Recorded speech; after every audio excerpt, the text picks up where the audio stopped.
Comment conjuguer la logique de nos firmes multinationales avec la croissance et l'emploi en France? C'est la question centrale de ce livre. Nous avons voulu mener cette réflexion en toute indépendance, sans tabou, au plus près des réalités du tissu économique, au risque parfois d'aller à l'encontre des idées politiquement correctes. Nous avons ainsi analysé le rôle stratégique de nos multinationales pour notre avenir. Nous avons cherché à mieux comprendre comment leur développement à l'extérieur des frontières pourrait créer davantage de richesses chez nous. Cette démarche nous a amené à aborder de front la question de l'intérêt national. Comment, en effet, concilier la stratégie de conquête de marchés extérieurs qui se traduit par la localisation de moyens de production et d'emploi à l'étranger avec la création d'emplois à forte valeur ajoutée sur notre territoire. La France est un pays où l'on colle vite des étiquettes aux idées et à ceux qui les expriment. Nous sommes pourtant convaincus qu'il n'y a pas nécessairement antagonisme entre stratégie globale et intérêt national. Cela nous a amené à poser un autre débat interdit, celui du retour de l'État. Un État qui contribue à la réflexion stratégique et à la coordination des efforts. Un État qui vient aussi épauler solidement les entreprises pour renforcer leur compétitivité et conquérir des marchés. Un État qui s'engage à mobiliser l'épargne nationale en faveur des entreprises. Un État déterminé à prendre les mesures indispensables pour que les grandes entreprises restent liées à l'intérêt national. Pour que le territoire ne perde plus les centres de décision des entreprises qui sont indispensables au rebond du pays. Ce livre part en effet d'un constat. Les grandes entreprises françaises sont la principale force de frappe dont dispose notre pays pour faire face aux défis économiques de l'après-crise. Elles seules sont capables d'aller chercher en dehors de nos frontières la croissance dont nous avons besoin pour retrouver la prospérité. Seuls les grands groupes internationalisés ont en France les moyens financiers et logistiques, les compétences technologiques et organisationnelles indispensables. Il faut renforcer notre capacité à remporter des marchés dans les autres pays développés. Il faut aussi tirer parti de la croissance des pays émergents. Il est impératif d'investir massivement pour redevenir compétitif face aux autres grands pays industriels. Il est également indispensable d'investir massivement pour conserver de l'avance sur les nations émergentes. Il s'agit d'une véritable course-poursuite. Nous avons à Xerfi une équipe spécialisée dans l'analyse des grands secteurs internationalisés. Ce département Xerfi Global étudie chaque année les stratégies des grandes firmes multinationales qui dominent le marché mondial. Les conclusions de nos économistes sont sans appel. Nous sommes aujourd'hui face à un défi majeur. Parmi les pays avancés, des entreprises allemandes, des entreprises japonaises, des groupes coréens sont déterminés à récolter les meilleurs fruits de la globalisation. Mais leurs gouvernements respectifs les épaulent pour renforcer leur compétitivité internationale. Quant aux États-Unis, ils montrent leur volonté de ne pas se laisser faire, quitte à utiliser l'arme monétaire. L'irruption sur le marché mondial de firmes brésiliennes, russes, indiennes, chinoises, mais aussi la montée en puissance des secteurs technologiques d'opérateurs du Canada, de Taïwan, de Singapour, voire d'Israël, soulignent l'urgence d'une contre-offensive. Cependant, le dynamisme d'un pays et l'attractivité de son territoire ne sont pas qu'une question de coût du travail.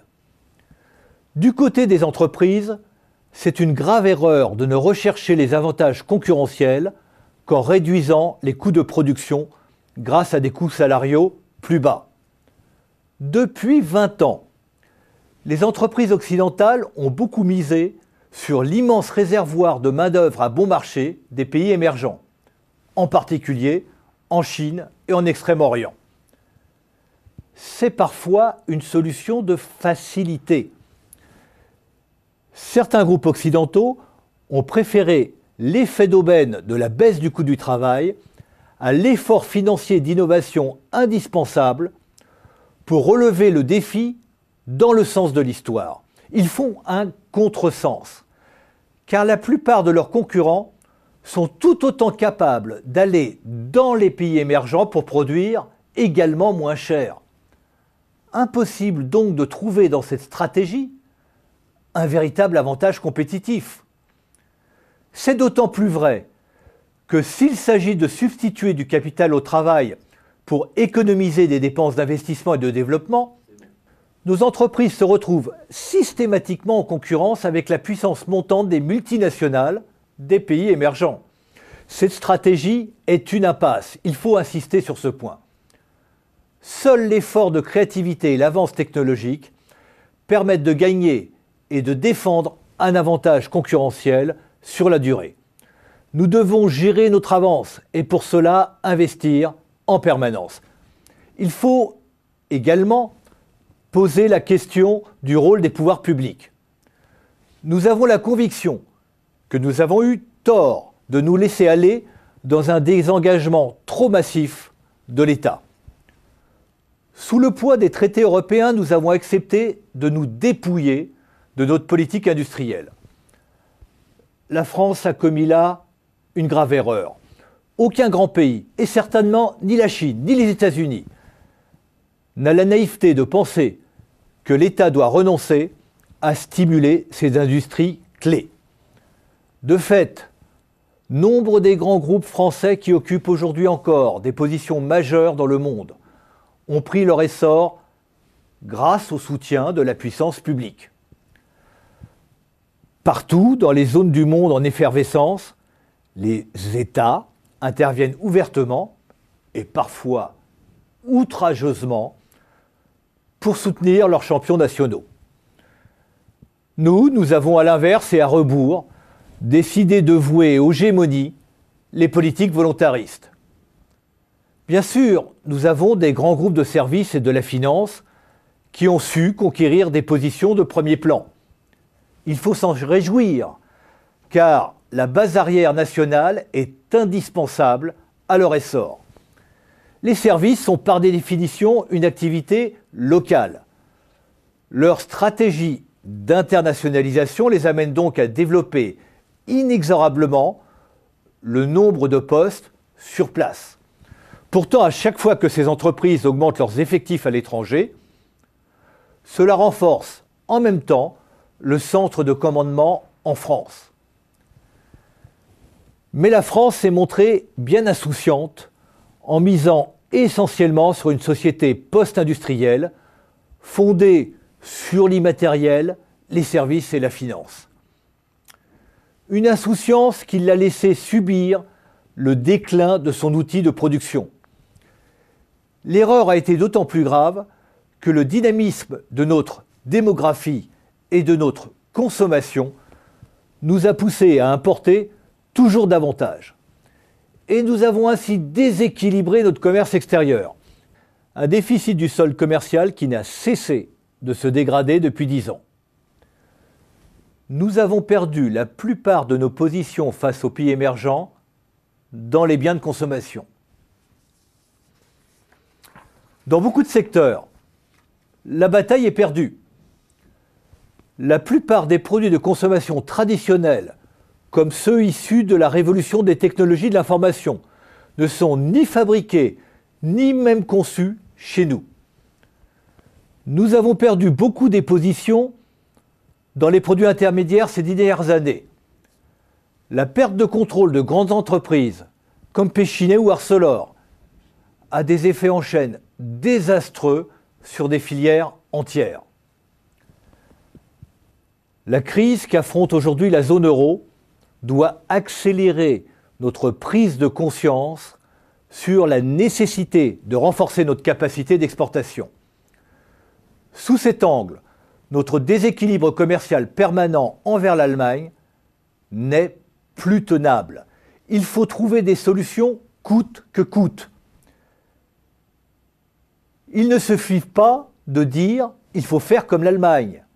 Il ne suffit pas de dire « faire comme l'Allemagne » pour retrouver notre compétitivité face à un voisin qui a pris un leadership incontestable et qui continue de nous prendre des parts de marché. C'est en conséquence notre intérêt de défendre avec détermination notre base industrielle et technologique qui reste, malgré tout ce qu'on peut en penser, très importante.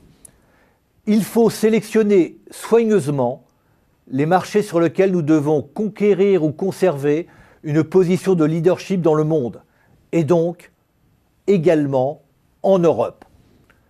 Ce sont en effet les biens industriels qui s'exportent, qui permettent de faire des excédents commerciaux. C'est dans l'industrie que se font l'essentiel des dépenses de recherche, des dépenses de développement. C'est dans l'industrie que l'on fait les gains de productivité les plus élevés. C'est l'industrie qui stimule les services. La France doit retrouver le chemin d'une politique industrielle volontariste.